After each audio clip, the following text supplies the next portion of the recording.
Hey, what is that stuff? South, we got some mail, man. Mail? Yeah. You got mail back stuff? Yeah. Yeah, really? Hard work's starting to pay off here. Yeah. Getting some recognition. Yeah.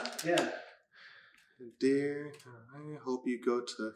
Oh, this one's for you. Oh, okay. This one's all for right. yours. Cool. Hey, Thank you. One for you. Yeah.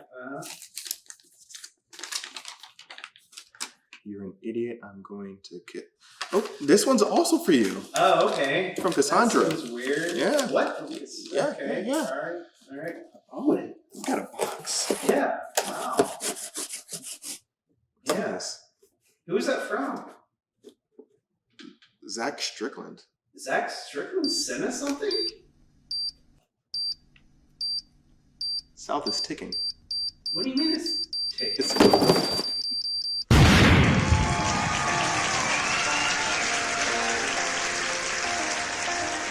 Hello and welcome back. This is The Economy Lately. I'm Anthony Smith, Chief Economist here at FreightWaves, and I'm joined by, that's right, South Turk. Woo! Ball of energy. I'm glad you're here, man. Yeah, me too. Do you mean it? Of course I mean it. I wouldn't lie to you. Wouldn't be the first time. Anyway, this is episode 7, right? Yes. Episode 7, and we are jumping into some government data, Federal Reserve data. Is it like Gumby data? Government data. And Federal Reserve, even though Federal Reserve isn't a part of the government per se, but anyway, not getting to that on this episode.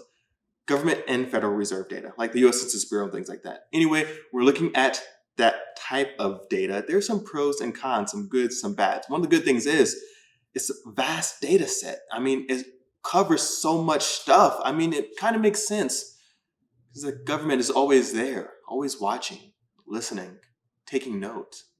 Wait, you mean like right now? Yeah, they're watching us right now. Oh. That's how they get their data. Do we need to like divert some of this episode topics? No. All right. You have nothing to hide here. All right, you're right. Anyway, when we're thinking about the government data set, that's one of the good things is that it's so vast. You can drill down into almost any topic that you want, any kind of data set that you need. But there's some downsides to that. And that's that it's so...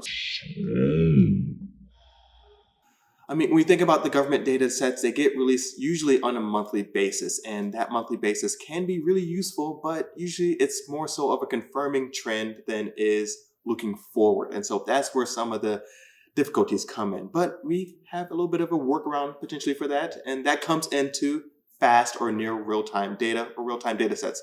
So that's one of the things I love using Sonar for. I mean, when you look at these government data sets, they can be a little bit late to the party, to say the least.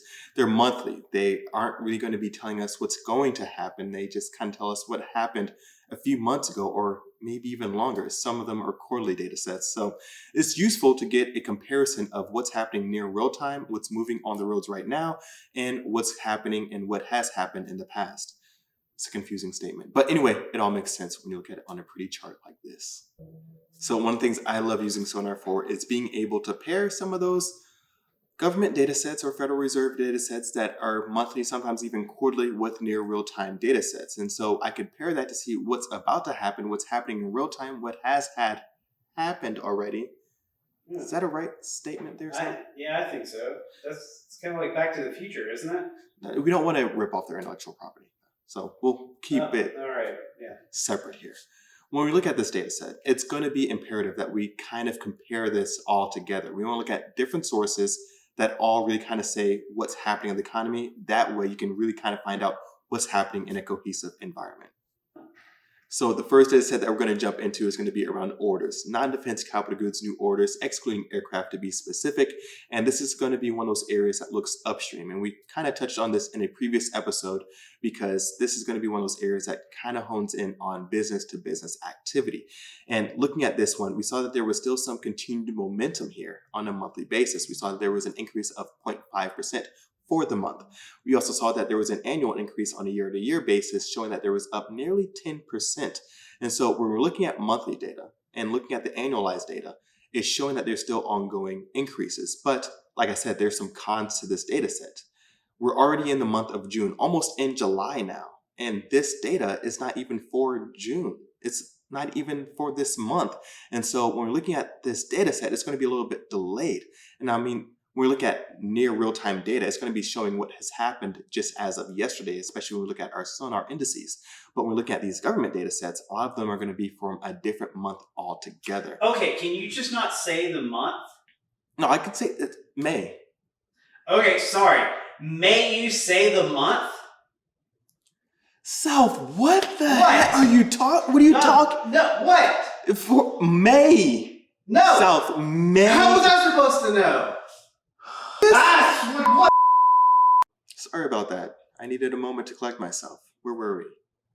Orders data, that's right. Orders for May, South. May, all right. And you know what? I have to give some credit to orders data because it's not that it's just stale, but it is some forward-lookingness to it. So when we look at these new orders data, the new orders need to get placed, and those placed orders get produced, and those produced orders get shipped out the country. So there is some lead time to it for sure. But if you want to see what's happening near real time, what just was moving on the roads as of yesterday, that's when we come in with sonar.